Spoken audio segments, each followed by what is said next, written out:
Hello everyone, welcome again on my YouTube channel creative and info hub. So guys, आज की lesson plan series में जो next video हमारी होने वाली है उसका टॉपिक है नादान दोस्त। क्लास 6th के लिए अगर आप क्लास 6th की NCERT बुक को देखेंगे तो उसमें आपको ये चैप्टर मिलेगा, नादान दोस्त। बहुत ही इंटरेस्टिंग चैप्टर है। इसको आप किस तरीके से पढ़ा सकते हैं क्लास में, वो मैं आपके साथ आज शेयर करने वाली हूँ। अगर आप टीचर ट्रेनी हैं, आप डाइट सेकेंड ईयर के स्टूडेंट हैं या फिर आप BEd के स्टूडेंट हैं और आपने हिंदी एक as a teaching subject opt किया है तो आज की वीडियो आपके लिए बहुत ज़्यादा हेल्पफुल होने वाली है। ये जो लेसन प्लान्स मेरे चैनल पे अवेलेबल हैं वो सारे लेटेस्ट फॉर्मेट में हैं। 5E फॉर्मेट में भी मैंने आपके साथ अपने चैनल पे लेसन प्लान शेयर किए हैं। सो आई होप मेरी सारी वीडियोस आपके लिए हेल्पफुल होंगी। मेरे चैनल पर टीचर ट्रेनिंग से रिलेटेड सारी इन्फॉर्मेशन, असाइनमेंट्स, फाइल्स मैं आपके साथ शेयर करती हूँ जो कि ट्रस्टफुल हैं क्योंकि ये मैंने खुद बनाए हैं अपने टीचर ट्रेनिंग के टाइम पे। सो आप इन पे ट्रस्ट कर सकते हैं एंड सेम इनसे आप हेल्प ले सकते हैं। So guys, without any delay let's get started our video. सबसे पहले आप इस तरीके से पाठ योजना लिखेंगे एंड उसको सीरियल नंबर देंगे। ये मेरी फाइल का फर्स्ट LP है, इसलिए मैंने यहाँ पे LP फर्स्ट लिखा है। उसके बाद हम लिखते हैं छात्र अध्यापिका का नाम। सो मनीषा मीना मैंने यहाँ पे अपना नेम पुट किया है क्योंकि ये मेरा है लेसन प्लान। देन उसके बाद विषय में हम हिंदी लिखेंगे क्योंकि हम हिंदी का लेसन प्लान बना रहे हैं। बाकी अदर सब्जेक्ट्स के भी लेसन प्लान्स मैंने बनाए हैं और मैंने आपके साथ शेयर भी किए हैं। देन उप विषय यानी कि प्रकरण, टॉपिक जिसे हम बोल सकते हैं, तो वो हमारा है नादान दोस्त। ये एक कहानी है, तो आप चाहें तो विषय में हिंदी के यहाँ ब्रैकेट में कहानी भी लिख सकते हैं, बट वो ऑप्शनल है, मैंने नहीं लिखा है, बट आप चाहें तो लिख सकते हैं। उसके बाद यहाँ पे आप लिखते हैं कक्षा हमारी 6, दिनांक 3 दिसंबर 21। ये दिनांक मैंने इसलिए लिखा है क्योंकि इस डेट को मैंने ये लेसन प्लान अपनी क्लास में डिलीवर किया था, तो उस दिन की डेट मैंने यहाँ पे मेंशन की है।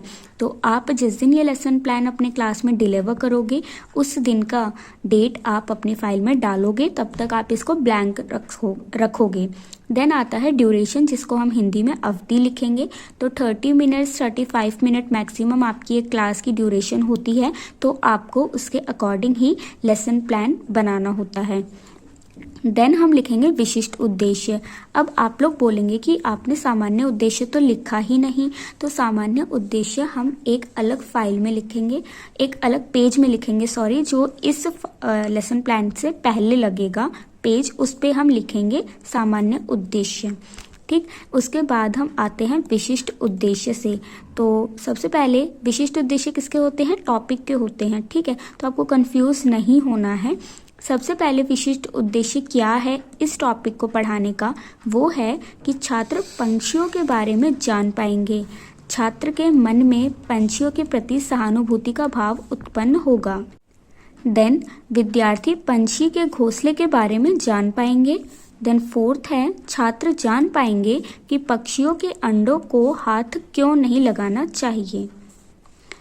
इसके बाद हम लिखते हैं शिक्षण सहायक सामग्री, जिसको हम TLM बोलते हैं इंग्लिश में, टीचिंग लर्निंग मटेरियल। सो यहाँ पे फर्स्ट हम यूज़ कर रहे हैं टोकरी, देन अनाज के दाने, पानी से भरी कटोरी, चिड़िया का चित्र और एनिमेटेड वीडियो। अगर आप ऑनलाइन क्लास में ये चैप्टर पढ़ा रहे हैं तो एनिमेटेड वीडियो आपके लिए बेस्ट रहेगी। अगर आप क्लास में फेस टू फेस मोड में ये लेसन प्लान डिलीवर कर रहे हो तो आप इन सारी चीज़ों का यूज़ कर सकते हो। इसके बाद हम लिखते हैं मेथडोलॉजी यानी कि शिक्षण विधि। इस टॉपिक को पढ़ाने के लिए मैं किस मेथड का यूज़ कर रही हूँ वो हम इसमें लिखेंगे। सो नादान दोस्त कहानी को पढ़ाने के लिए मैं यहाँ पर व्याख्या विधि, उदाहरण विधि और प्रश्नोत्तर विधि का यूज़ करूँगी। मेथडोलॉजी लिखने के बाद हम लिखते हैं पूर्व ज्ञान परीक्षण, कि बच्चों को टॉपिक से रिलेटेड कुछ बेसिक नॉलेज पहले से है या नहीं है, क्योंकि जब तक उन्हें बेसिक नॉलेज नहीं होगी हम उन्हें एडवांस नॉलेज नहीं दे सकते। सो प्रीवियस टेस्टिंग में मैंने लिखा है कि बच्चों ने पंछियों के अंडे व घोंसले देखे होंगे। अब हम पीके टेस्टिंग कैसे करेंगे, हम ये कैसे पता लगाएंगे कि जो हमारे स्टूडेंट्स हैं उन्हें पहले से कुछ नॉलेज है टॉपिक से रिलेटेड, तो उसके लिए हम उनसे कुछ क्वेश्चंस पुट अप करेंगे या फिर हम कोई उन्हें चित्र दिखा सकते हैं, उनसे कोई पहेली पूछ सकते हैं जो आपके टॉपिक से रिलेटेड होगी। ओके, सो यहाँ पे मैंने क्वेश्चनिंग मेथड का यूज़ करते हुए बच्चों से कुछ क्वेश्चंस पूछे हैं। तो फर्स्ट क्वेश्चन मेरा है, बच्चों 5 पंछियों के नाम बताओ। तो बच्चे बता देंगे, तोता, मैना, मोर, गौरैया, कबूतर इत्यादि। देन सेकंड क्वेश्चन, बच्चों बताओ पंछी कहाँ रहते हैं। तो बच्चे आंसर करेंगे पेड़ पर। उसके बाद नेक्स्ट मेरा क्वेश्चन है, क्या आप बता सकते हो कि पंछियों के अंडों को हाथ क्यों नहीं लगाना चाहिए। तो ये उनके लिए प्रॉब्लमेटिक क्वेश्चन हो जाएगा, समस्यात्मक प्रश्न हो जाएगा, जिसको हम कनेक्ट करेंगे हमारे अनाउंसमेंट ऑफ द टॉपिक से, जिसको हम हिंदी में उद्देश्य कथन बोलते हैं। तो प्यारे बच्चों, आज हम नादान दोस्त नामक कहानी पढ़ेंगे और जानेंगे कि हमें पंछियों के अंडों के हाथ क्यों नहीं लगाना चाहिए। ये आपने टॉपिक की अनाउंसमेंट कर दी, इससे पहले आप अपने टॉपिक की अनाउंसमेंट नहीं करोगे, ठीक है। अगर आप पहले ही बच्चों को बता दोगे कि बच्चों आज हम ये कहानी पढ़ने वाले हैं, तो बच्चों का उस टॉपिक के प्रति जो इंटरेस्ट है वो खत्म हो जाएगा। तो आपको उनका इंटरेस्ट बनाए रखने के लिए अपने टॉपिक की अनाउंसमेंट पहले नहीं करनी। उद्देश्य कथन के बाद हम लिखते हैं प्रस्तुतिकरण, जिसको हम इंग्लिश में प्रेजेंटेशन बोलते हैं। इसमें हम इस तरीके से 4 कॉलम्स बनाएंगे। पहला क्रम संख्या, फिर शिक्षण बिंदु, फिर कक्षा कक्ष क्रियाकलाप और फिर मूल्यांकन। कक्षा कक्ष क्रियाकलाप में ही हम छात्र अध्यापिका क्रिया और छात्र क्रिया दोनों को इंक्लूड कर देते हैं। और जो आपका ब्लैक बोर्ड वर्क होगा, जो आपका शाम पट्ट कार्य होगा, वो आप इस साइड प्लेन साइड अपने फाइल के करेंगे। ओके, मैंने ये लूज शीट्स में फाइल बनाया है। लूज शीट्स को मैं किस तरीके से अटैच करूंगी वो भी मैं आपके साथ एक अलग से वीडियो में शेयर कर दूंगी। फिलहाल हम अपनी ये वीडियो कंटिन्यू करते हैं। सो फर्स्ट टीचिंग पॉइंट हमारा है, चिड़िया अंडा देती है। छात्र अध्यापिका क्रिया में मैंने लिखा है कि छात्र अध्यापिका छात्रों को कहानी सुनाती है। केशव और श्यामा दोनों चिड़िया को अक्सर अपने घर आते जाते देखते हैं। वह दोनों अंडों को देखना चाहते थे। वे उस चिड़िया की सहायता करना चाहते थे। छात्र क्रिया में मैंने यहाँ पे लिखा है कि छात्र ध्यान पूर्वक सुनेंगे, देखेंगे और पूछे गए प्रश्नों का उत्तर देंगे। मूल्यांकन के लिए आप प्रश्न कर सकते हैं बच्चों से कि केशव और श्यामा अपने घर पे क्या देखा करते थे।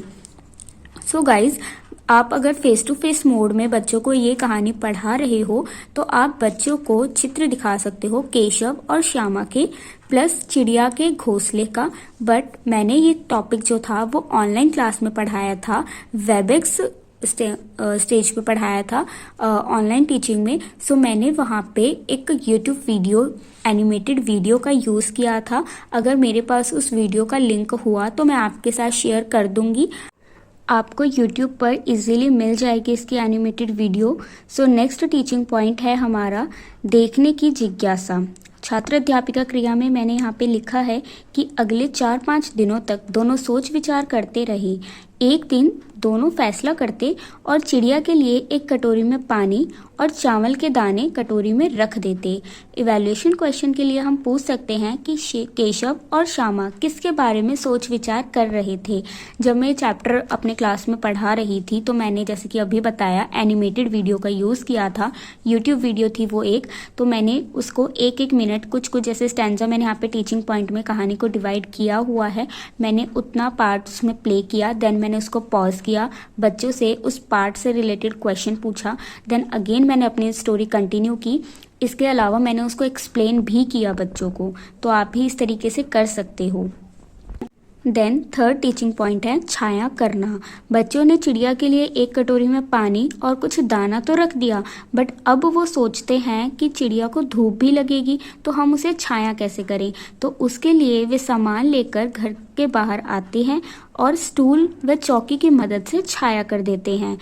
इवैल्यूएशन क्वेश्चन है, वे दोनों किसकी सहायता से चिड़िया के अंडों के लिए छाया करते हैं।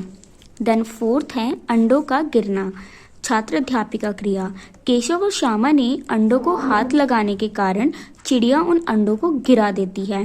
केशव और श्यामा जब आके देखते हैं तो केशव को बहुत दुख हुआ। छात्र क्रिया।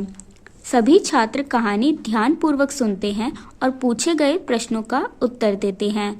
मूल्यांकन प्रश्न हमारा है, चिड़िया अपने अंडों को नीचे क्यों गिरा देती है। इसके बाद फिफ्थ जो हमारा टीचिंग पॉइंट है वो है अम्मा का डांटना। अब उन्होंने चिड़िया के लिए छाया भी कर दी, पानी और खाने के लिए भी रख दिया। फिर चिड़िया जैसे ही आती है तो वो अपने अंडों को गिरा देती है क्योंकि केशव ने उन्हें हाथ लगा दिया था। अब उन्हें पता चलता है तो उन्हें बड़ा दुख होता है। फिर नेक्स्ट हमारा टीचिंग पॉइंट है जो कहानी को आगे बढ़ाएगा वो है अम्मा का डांटना। जब केशव और श्यामा की अम्मा आकर देखती है तो केशव और श्यामा को बहुत डांट पड़ती है। केशव मन ही मन रोता है। उसके बाद वह चिड़िया वहां दोबारा नहीं दिखाई दी। छात्र क्रिया। छात्र ध्यानपूर्वक सुनते हैं और पूछे गए प्रश्नों का उत्तर देते हैं। हमारा प्रश्न है, केशव और श्यामा को कौन डांटता है। नेक्स्ट क्वेश्चन, केशव और श्यामा को डांट क्यों पड़ी। तो भाई उनकी वजह से चिड़िया ने अंडे गिरा दिए, जिसकी वजह से उनकी अम्मा ने, उनकी मम्मी ने उन्हें बहुत डांटा। सो गाइस, कहानी हमारी वहीं पे दी एंड हो जाती है। हालांकि कहानी की हैप्पी एंडिंग नहीं हुई बट एंड तो हो गया। लास्ट में केशव और श्यामा फैसला करते हैं कि वे दोबारा चिड़िया के अंडों को हाथ नहीं लगाएंगे। बट क्लास को बाइंड अप करने से पहले एक बार आप क्लास को रिकैप्चुलेट करोगे, सम अप करोगे अपने टॉपिक को कि आपने आज की क्लास में क्या पढ़ाया। सो उसके लिए हम पुनरावृत्ति अपने पाठ योजना में प्लान करते हैं जिसके अंदर हम क्वेश्चंस पुट अप करते हैं। सो फर्स्ट क्वेश्चन मेरा है कि केशव की छोटी बहन का क्या नाम था। क्या नाम था? श्यामा। प्रश्न 2, केशव और श्यामा अक्सर क्या देखा करते थे। प्रश्न 3, चिड़िया ने अंडे कहाँ दिए थे। प्रश्न 4, केशव और श्यामा ने चिड़िया की सहायता कैसे करी। इसके बाद हम उन्हें गृह कार्य देंगे। गृह कार्य को आप अधिगम विस्तार भी बोल सकते हैं। सो मैंने यहाँ पे बच्चों को होमवर्क दिया है कि आप अपने घर के आसपास कौन कौन सी चिड़िया पक्षी देखते हो उन्हें अपनी कॉपी में लिख के लाओ। यहाँ पे एक वर्ड मिसिंग है तो उससे आप करेक्ट कर लेना। सो ये होमवर्क मैंने बच्चों को दिया है कि उनके घर के आसपास वह कौन कौन से चिड़िया देखते हैं, कौन कौन से पक्षी देखते हैं, उन्हें लिखो। इससे वो ऑब्जर्व करेंगे और उनकी ऑब्जर्वेशन स्किल अच्छी होगी। सो आई होप गाइज आपको आज का ये लेसन प्लान वीडियो पसंद आएगा, आपके लिए हेल्पफुल रहेगा। So make sure you like this video, comment करके अपना फीडबैक ज़रूर देना। एंड येस, अगर आपने अभी तक मेरे चैनल को सब्सक्राइब नहीं किया है तो do subscribe my channel. It's free to subscribe. Thank you guys. Stay happy, stay blessed.